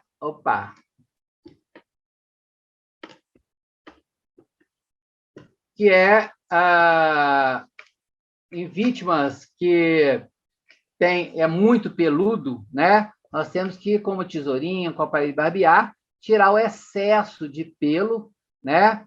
Para que a pá tenha uma maior aderência, né? Porque se tiver muito pelo, a pá vai ficar ali deslizando, dançando, e o choque vai ficar comprometido. O primeiro à esquerda, lá em cima, a vítima muito molhada, né? Eu tenho que ter sempre uma toalhinha junto do meu aparelho para secar o excesso de água, né? Não é necessário a pessoa ficar totalmente seca, não, mas o excesso, porque a água ele é um condutor de eletricidade, né? Então, o choque pode dispersar, né, daquele eixo que a gente quer, que é da clavícula até no ápice cardíaco, e comprometer. O segundo e o último ali são pessoas que usam bijuterias, joias, piercing. Então, é importante tirar, né, da mesma forma, a pessoa não se queimar ou não comprometer ali a eficácia do choque. A pessoa que usa um marca-passo cardíaco, né? Que dá aquela aparência ali como se fosse uma carta de baralho, né? Um queloide ali. A gente pode utilizar o desfibrilador colocando a par a uns 8 centímetros, dá aproximadamente uns 2 a 3 dedos do marca-passo. E as pessoas que usam, né, aquelas adesivos intradérmicos, né, que é de nicotina, antidepressivo, etc., a gente deve tirar e limpar, porque, de repente, ela pode se queimar, né, com uma reação ali com aquele produto químico. Aquele quadrinho verde lá em cima com uma seta, né, é a simbologia internacional do desfibrilador. É lógico que aqui no Brasil está escrito desfibrilador, no país vai estar escrito na língua dele, mas em aeroportos, qualquer lugar que você verificar uma plaquinha daquela ali, é sinal de que ali tem um desfibrilador. Diga-se passagem que é lei municipal, em muitos municípios do Brasil, a necessidade, a obrigatoriedade de ter um desfibrilador em locais onde tem uma circulação de mais de 1.000 pessoas, né? E em locais onde a distância é mais do que 5 minutos, né, do local que a pessoa está, se é um local muito grande, né, uma faculdade enorme, um teatro enorme, tem que ter também mais do que um desfibrilador. Vamos entrar aqui agora na nossa reta final, né, falando sobre OVACI. OVACI quer dizer obstrução das vias aéreas por corpo estranho. Nós vamos falar sobre engasgos parcial e total e sobre as manobras de desengasgo para salvar aquela vítima. Eu já tive a possibilidade, né, a missão de Deus aí de salvar 3 pessoas com obstrução das vias aéreas, e eu asseguro que as técnicas que nós vamos falar aqui são muito efetivas, muito eficazes. Bom, primeira coisa que eu devo fazer quando eu deparo com uma vítima que está engasgando, né, mas ela ainda está rouca, ela está tossindo, ela está gemendo, né? Hoje eu devo falar assim, poxa, você está engasgada? Porque se ela responder para mim, eu vou estar verificando se ela está com engasgo total ou parcial e também observando se ela está com os lábios roxos ou coisa assim. Percebam que ela está colocando a mão no pescoço. Isso aí é chamado sinal universal do engasgo, sinal universal da asfixia, como se ela quisesse abrir a garganta ali. Isso é obrigatório, ou seja, todo mundo realmente que está engasgando, que está engasgado, vai fazer esse sinal? Não, mas é uma característica, é um sinal muito marcante. E aí, enquanto ela está ainda com alguma rouquidão, ela está tossindo, está gemendo, está falando, eu devo estimular que ela tossa. Então, eu vou falar, tosse, tosse, vamos, força, porque não tem nada melhor para ela realmente expelir aquele corpo estranho do que a própria tosse. Agora, se ela, por acaso, parou de tossir, parou de falar, a gente percebe que ela está ficando mais prostrada, né? Mais cianótica, mas com a máscara vai ser difícil de perceber, né? Mas a pessoa vai estar tão desesperada que nessa altura do campeonato ela nem vai preocupar com o Covid, ela vai tirar a máscara para respirar melhor, né? Aí eu tenho que fazer a manobra de Heimlich, que o bombeiro também chama de manobra em J. Por quê? Porque nós vamos fazer uma letra J. Então, percebam que o socorrista colocou uma perna no meio da perna da vítima, atrás dela, e postando o corpo meio que de lado. Uma mão, ela vai ficar fechada em punho, né, colocada ali na boca do estômago, né, ali entre a cicatriz umbilical e o processo tifoide, esse ossinho aí do nosso externo, e com a outra mão eu vou colocar sobre essa outra mão. E eu vou fazer uma força para dentro e para cima. Imagina a letra J, aquele cabo de guarda-chuva antigo, né? Por isso que o bombeiro chama de manobra em J, porque ela faz um movimento semelhante à letra J. A gente tem que fazer uma força para dentro e para cima para que a gente faça com que esse objeto saia desse local que tem maior pressão para um local de menor pressão, que é a boca, com o objetivo da gente expelir aquele corpo. Então, reparem que essa manobra aí, essa posição, é para uma vítima adulta com peso normal. Quando é uma vítima gestante ou obesa, reparem que a posição da mão ela vai mudar. Ela não está mais lá próximo da cicatriz umbilical, próximo do umbigo, ali na boca do estômago.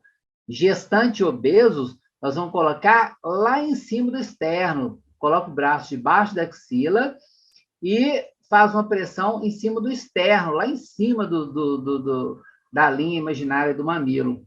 Só que ali não dá para a gente fazer uma manobra em J, né? A gente faz uma manobra ali antero-posterior, ou seja, fazer uma força de frente para trás, né?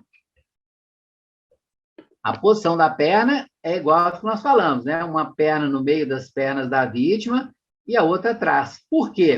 Porque se ela desmaiar, se ela cair, a gente consegue segurá-la lá atrás e colocá-la no chão com segurança. E se ela se tornar inconsciente, né?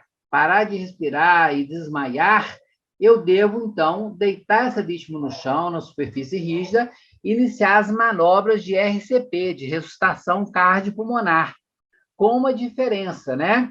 Que a cada vez que eu for fazer ventilação, considerando que nós estamos em período de fora de pandemia, que não tem esse risco, apesar de que eu creio que muito em breve, assim, outros protocolos acabam saindo, porque a gente, né, não sabe quanto tempo ainda ficaremos, por Deus, com sorte, acaba rápido, mas esses protocolos de segurança continuam. Então, quando a vítima desmaiar e entrar em parada respiratória, parada cardiorrespiratória, eu tenho que colocá-la deitada de barriga para cima, né, de curva dorsal, e depois que eu fizer as 30 compressões, eu vou abrir a boca dessa vítima, e se eu tiver uma lanterna, melhor ainda, verificar se tem algum corpo estranho saindo ou visível. Se tiver, eu não devo enfiar a mão para varredura. De preferência, o ideal é que eu tenha uma pinça para tirar esse corpo estranho da boca da vítima. Isso aí é uma manobra que ela não está, bem de verdade, embasada aí pela American Heart, mas é muito utilizada aí nas orientações do Corpo Bombeiro, né?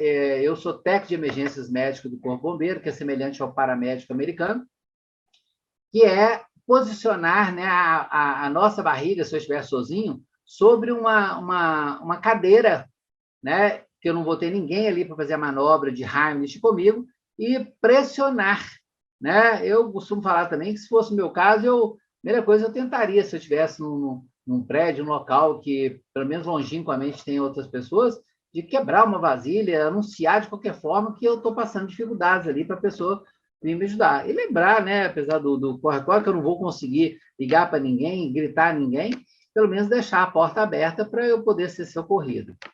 No caso da criança, como ela é muito baixa, eu tenho que ajoelhar atrás dessa criança, né, colocando um joelho no meio das pernas dessa criança e o outro pé no chão, e aí ela vai ficar na mesma altura que um adulto, e aí eu posso fazer a manobra de Heimlich da mesma forma que no adulto, né, para dentro e para cima. No caso do bebê, né, o bebê engasga muito com saliva, mingau, com a própria secreção, né? Então, a gente pode inicialmente até posicionar o bebezinho ali no meio dos nossos braços, segurando o ombro do bebê, segurando a cabecinha dele, que é muito pesada, para ele ficar mais baixo que o corpo dele, a língua dele ficar liberada e ele liberar aquela secreção. Enquanto ele ainda está resmungando, está reclamando ali, está dando pequenos chorinhos, é sinal de que é uma obstrução parcial. Então, poxa, o bebezinho não adianta nada eu falar com ele, né? Tosse, que ele não vai entender, dependendo da faixa etária dele. Então, eu posicionando dessa forma, aumenta a minha chance aí de drenar essa secreção do bebê. Agora, se realmente ele não desengasgar, né? Eu não vou ficar esperando ele engasgar totalmente, eu posso utilizar a manobra de Heimlich para bebês, que eu vou segurar no queixinho da vítima, né? Na mandíbula, colocar ele de barriguinha para baixo, né, em decúbito ventral, sobre as minhas mãos, né, e eu vou bater, né, dar 5 golpes entre as escápulas desse bebê. Não é carinho não, tá, gente? É pancadinha mesmo, né, entre as escápulas, mas também não é uma surra para quebrar o ossinho da criança, não, mas é uma pancada forte, realmente, para ele desengasgar. Se ele não desengasgar, eu vou virar ele de barriguinha para baixo, sempre com a cabecinha mais baixa que o corpo, e vou, com 2 dedos sobre o externo, fazer 5 compressões, da mesma forma que numa compressão cardíaca. Aí, se por acaso, depois de tudo isso, a vítima voltar a ter batimento cardíaco e a respirar, ou seja, sinais vitais preservados, mas ela ainda está inconsciente ou com nível de consciência rebaixada, eu tenho que colocar essa vítima numa posição lateral de segurança, né? Perceba que apenas uma pessoa com 2 dedos consegue girar uma pessoa, né? E lembrando também que essa vítima não pode ter suspeita de fratura de coluna, né? Quadril e fêmur. Desta forma aí, girando, né, com essa técnica aí, eu vou colocar essa vítima na lateral, né? Para que ela possa liberar as vias aéreas, liberar a língua, né? E eliminar a secreção que tiver ali. Bom, dessa forma que nós encerramos a nossa apresentação, eu vou tirar aqui a compartilhar e me colocar aí à disposição para as perguntas de vocês. Para mim foram momentos bem agradáveis, né? Espero que para vocês também tenha sido, né? E se de todas as pessoas que estão aqui, né? Volto a dizer, nós compartilharmos para mais e mais pessoas e vidas puderem ser salvas, nós vamos dar aí, né, por cumprida a nossa missão, que é de compartilhar esses conhecimentos para que a gente tenha esse sucesso, né? Doutor Márcio, eu queria te agradecer bastante, tá? Eu queria ver com o pessoal se tem alguma pergunta, que a gente tem um tempinho ainda aqui com o doutor Márcio Brandão. Se alguém quiser fazer uma pergunta, pode escrever no chat que eu passo para o doutor Márcio. Tá? Se vocês puderem me sinalizar aqui no chat, eu já passo para ele. Esperar uns minutinhos, doutor, para ver se chegam algumas perguntas, tá ok? Se o senhor quiser continuar falando mais alguma coisa, alguma orientação, aí assim que chegar eu interrompo o senhor. Ok. O pessoal tá aqui, achou fantástico, muito esclarecedor, tá agradecendo. E já veio uma pergunta aqui, ó, da Ariane Natani. Deixa eu voltar aqui, só um minutinho. Pode explicar de novo a posição das pás do DEA no bebê? Qual é a posição que o bebê fica? Ok. Ariane, obrigado pela pergunta.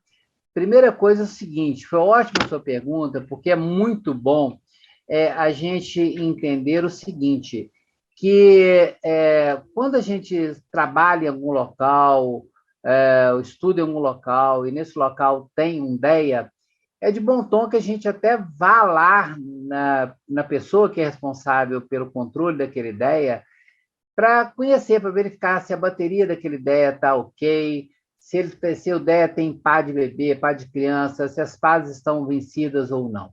Então, isso aí, e também o seu conhecer, porque o DEA ele é autoexplicativo, ele é muito fácil, mas dependendo da marca do DEA, tem DEA que você tem que abrir a tampa com o zíper e ligar o aparelho. Tem outros que a pá ela é de baquelite, de polipropileno, que você abre a tampa e na hora que você abre, o aparelho já liga. Tem outros que a pá já fica conectada no aparelho, outros não. É importante a gente conhecer o DEA. E todos os DEAs, as pás, ela tem um desenho, né? Então, tem um desenho exatamente onde colocar. Então, a pá do adulto vai ter uma pá ali com o desenho daquela pá vai ficar ali perto da clavícula, lá do lado direito, e uma pá logo abaixo do mamilo, ali no ápice cardíaco. Então, é bem desenhadinho. Da mesma forma do bebê e da criança. A pá vem desenhado que ela tem que ser colocada uma pá em cima do externo, desse osso aí da frente, e a outra pá lá atrás, em cima da coluna. Né? Exatamente porque, ao dar o choque, ela atravessar ali e fazer com que o coração pare de bater desorganizadamente e volte a bater de forma organizada, né? Desta forma. A doutora Sinara Nazário está perguntando, e em caso de lesão medular, como proceder?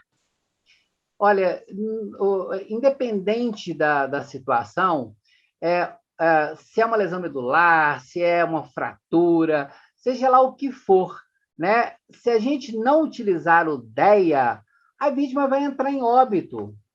Então, até mesmo na gestante, né? Na gestante, que tem alguns cuidados especiais, né? O DEA pode ser utilizado normalmente como se fosse um adulto. Então, independente se é uma lesão medular, ou gestante, ou fratura, uma pessoa que está em parada cardiorrespiratória, a vida dele é o coração bater. Se o coração não bater, ele não tem vida. Então, todas as outras questões, patologias, doenças, elas se tornam desprezíveis, né? O objetivo é colocar o DEA e utilizar o DEA. Vale lembrar que, aproveitando que nós falamos de gestante, aquela porção lateral, desculpa, eu esqueci de falar, que é a porção lateral de segurança, para gestante, nós temos que colocar essa gestante para o lado esquerdo. Por quê? Porque do lado direito nós temos a veia cava inferior, né? Então, quando eu coloco essa gestante para o lado esquerdo, o peso do feto desce, facilitando aí o retorno para o coração. Da mesma forma, se eu estou fazendo uma compressão torácica na gestante, que também não tem problema nenhum, que eu vou fazer lá em cima, né, no externo, na linha do mamilo, mas é de bom tom, a American Heart Association sugere, né, que se eu tiver socorrista disponível, que possa, durante as compressões torácicas, estar deslocando o abdômen, né, o feto dessa gestante, para o lado esquerdo, é bem-vindo e deve ser feito, para poder permitir um retorno adequado. Bacana. A doutora Laís Helena, ela está perguntando, pessoas com silicone necessitam de alguma adaptação para a aplicação do DEA? Não, né, basicamente as únicas recomendações e alterações são as pessoas que usam marca-passo, que eu tenho que estar colocando a 8 centímetros do marca-passo, e os adesivos, eu tirar o adesivo. Mesmo porque a aplicação das FAS, ela, tanto do lado direito quanto do lado esquerdo, ela fora da glândula mamária, né? Do lado direito, ela vai ficar ali bem rente, ali a clavícula, e do lado esquerdo, abaixo da mama, né? Ali no ápice cardíaco. Então, não tem nenhuma contraindicação, né?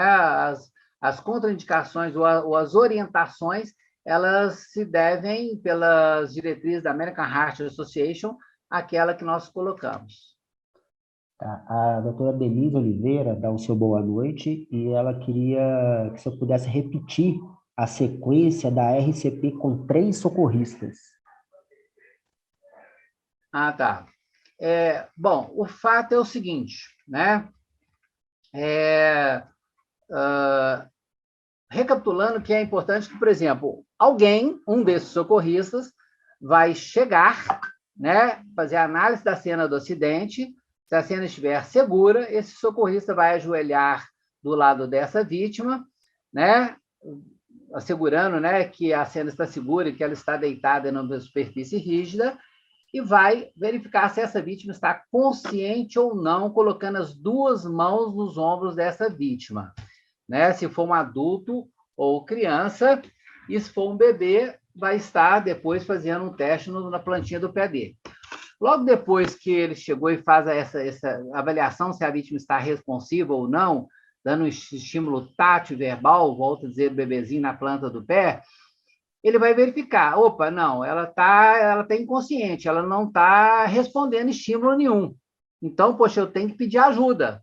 Então, eu vou apontar para alguém, pedir para alguém ligar para o 192 e pedir para trazer o DEA. Logo depois que eu fiz isso, eu já avalio ali se essa vítima está respirando com movimentos torácicos, e se eu tiver capacidade, competência, treinamento, eu vou checar o pulso. O adulto e a criança na artéria carótida e o bebezinho na braquial. Se essa vítima não respira e não tem pulso, eu inicio as compressões torácicas. Se eu estiver sozinho, eu vou fazer essas compressões direto, eu não vou parar hora nenhuma. Eu só vou parar quando chegar o resgate e assumir aquela vítima, quando essa vítima estiver ali comigo, chegar um médico e atestar o óbito, quando, de repente, eu não estiver aguentando mais de cansaço e for ter a sensação de que, se eu continuar, eu vou desmaiar em cima dessa vítima, ou quando a vítima começar a apresentar sinais de circulação e de respiração, né? Porque se ela ficou coradinha, abriu o olho, gemeu, falou alguma coisa, é sinal de que o coração dela está batendo e está respirando. E aí, se chega uma outra pessoa, um segundo socorrista, no mínimo, esse segundo socorrista vai entrar fazendo um revezamento comigo nestas compressões, né? Agora, quando chega o resgate, porque aí quem vai ter o desfibrilador externo automático e quem vai ter, de repente, uma bolsa, válvula, máscara, é o resgate. Aí o resgate vai chegar, né, assumindo o papel aí do terceiro socorrista, ou até mesmo, com mais socorrista, liberando socorristas que já estão cansados. Mas esse socorrista novo que chega com o resgate, ele vai chegar e posicionar no lado contrário de quem colocou o DEA, vai ajoelhar do lado dessa vítima, colocando a bolsa, válvula, máscara lá atrás da cabeça e o DEA do lado da cabeça, e vai ligar o aparelho. Ligou o aparelho, ele vai colocar as pás no tórax do paciente. E quem estava na compressão continua na compressão, não para. Depois que colocou as pás no tórax do paciente, ele vai conectar a pá no aparelho, o eletrodo da pá no aparelho. E aí, sim, o aparelho vai falar assim: afastem-se, analisando ritmo cardíaco. Aí, quem chegou vai falar: afastem-se, afastem-se, afastem. Aí, vamos supor que o aparelho perceba que tem um choque indicado, uma fibrilação ventricular ou taquicardia ventricular. Ele vai falar assim: choque indicado, inicie tratamento. E aí, todo mundo afasta, verifica se realmente não está mais ninguém encostado, e vai falar o choque em 3, 2, 1 e dá o choque. Nesse momento que está fazendo a análise do ritmo, é quando quem chegou com DEA, que está descansado, vai assumir a compressão. Quem estava na compressão, que está cansado, vai para a ventilação. E o terceiro socorrista vai ficar apenas responsável por estabilizar a máscara no rosto dessa vítima. E esse rodízio que a equipe estabelece aí, que seja no sentido horário ou anti-horário, vai sendo feito até a vítima voltar, né, para a circulação espontânea. Então, nós estamos falando a ação e a posição desses 3 socorristas, considerando que estamos num momento em que todos os cuidados necessários com a pandemia estão sendo adotados em termos de paramentação, de filtro EPA, etc. Então, a equipe resgate está treinada, adaptada para isso, né? Agora, se eu não for fazer ventilação, vão atuar apenas 2 ou 3 socorristas, fazendo o revezamento ali nas compressões torácicas, que é muito cansativo. Não sei se era essa a sua dúvida, se eu respondi as suas dúvidas. Doutor, tem tempo só para mais uma? Eu estou à disposição até amanhã, 7h da manhã. Tá, deixa eu só pegar o nome aqui da profissional, doutora Tatiana Martins. Se estou sozinha fazendo a RCP sem ventilação, quantas compressões devo fazer antes de verificar o pulso?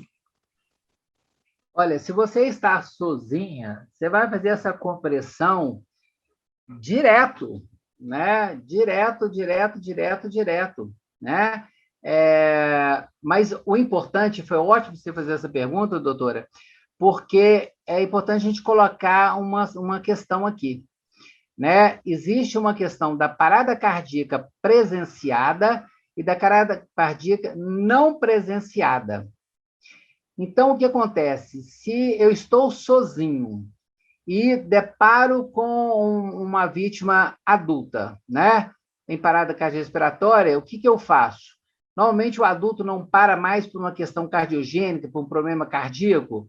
Então, a RCP, a compressão que eu vou fazer nele, vai ser boa, mas ela não vai resolver a situação. Ele precisa de reverter aquele ritmo normal, ele precisa do DEA. Então, o que eu faço? Eu vou atrás de um telefone, pego um telefone, peço ajuda para depois voltar e iniciar as compressões torácicas, aí eu vou fazer até o resgate chegar, né? Agora, se por acaso, principalmente um bebê ou uma criança, que eu cheguei e eu não testemunhei a parada cardiorrespiratória, considerando que o bebezinho, a criança, para muito mais por uma questão hipoxêmica, por falta de oxigênio, eu faço 2 minutos de compressão para depois sair para pedir ajuda. Então, como eu estou sozinho, eu vou fazer essas compressões até eu não aguentar mais, até na hora que chegar o resgate, né? Porque não tem contraindicação nenhuma se uma vítima está em parada cardiorrespiratória, de eu fazer as compressões nela, mesmo que se não estiver, mas é muito mais satisfatório a compressão do que ela, né, ficar em parada. E aí, sim, né, eu vou fazendo essas compressões, não precisa de eu checar pulso, ela vai retornar à circulação, quando o coração dela voltar, ela vai apresentar sinais de circulação, vai de repente, ficar mais coradinha, ou até mesmo retornar a respirar e a coração bater, se a gente conseguiu uma compressão efetiva. Agora, é importante a gente lembrar também que, principalmente para o profissional de saúde que checa pulso, o bebê e a criança, né, que eu deparar ali no pulso, que eles têm a pulsação, mas essa pulsação está abaixo de 60 batimentos cardíacos por minuto, eu também tenho que considerar que ele está em parada cardiorrespiratória e iniciar as manobras de compressão torácica no bebezinho e na criança que tenha pulso, mas está com um batimento abaixo de 60 batimentos cardíacos por minuto. Bacana, doutor. Já são quase 9 horas. Eu queria agradecer a todos os participantes da noite, né? E eu queria pedir para o senhor, antes de terminar, comentar sobre o evento de amanhã, chamar para o pessoal participar, né? Você está à disposição. Ok. Bom, o foco hoje foi o suporte básico de vida. O que é o suporte básico de vida? São todas as ações que nós adotamos para avaliar a cena do acidente, reconhecer que a cena está segura, abordar essa vítima, verificar se ela está responsiva ou não, pedir ajuda, iniciar, após verificar pulso e respiração, se eu for da área da saúde, então apenas respiração, iniciar as manobras de compressão até a chegada do DEA, que vai ser utilizado prioritariamente o mais rapidamente possível. Então, isso é o suporte básico de vida. Agora, o suporte básico de vida, ele também faz parte de condutas de primeiros socorros. Então, o primeiro socorro são todas as ações que nós adotamos para que uma pessoa se mantenha viva e que ela tenha a menor possibilidade de sequelas possíveis. Então, o primeiro socorro é um mundo maior do que o suporte básico de vida. Então, nós vamos abordar temas, né, que acontecem no nosso dia a dia, né, em criança e em adulto, como queimadura, um traumatismo crânioencefálico, né, uma fratura, um entorse, uma luxação, uma contusão, né? Ou seja, tanto acontecimentos de ordem clínica quanto de ordem traumática, que acontecem no dia a dia, tanto em bebês, crianças e adultos, dependendo aí da faixa etária e dependendo do ambiente que essa pessoa está convivendo.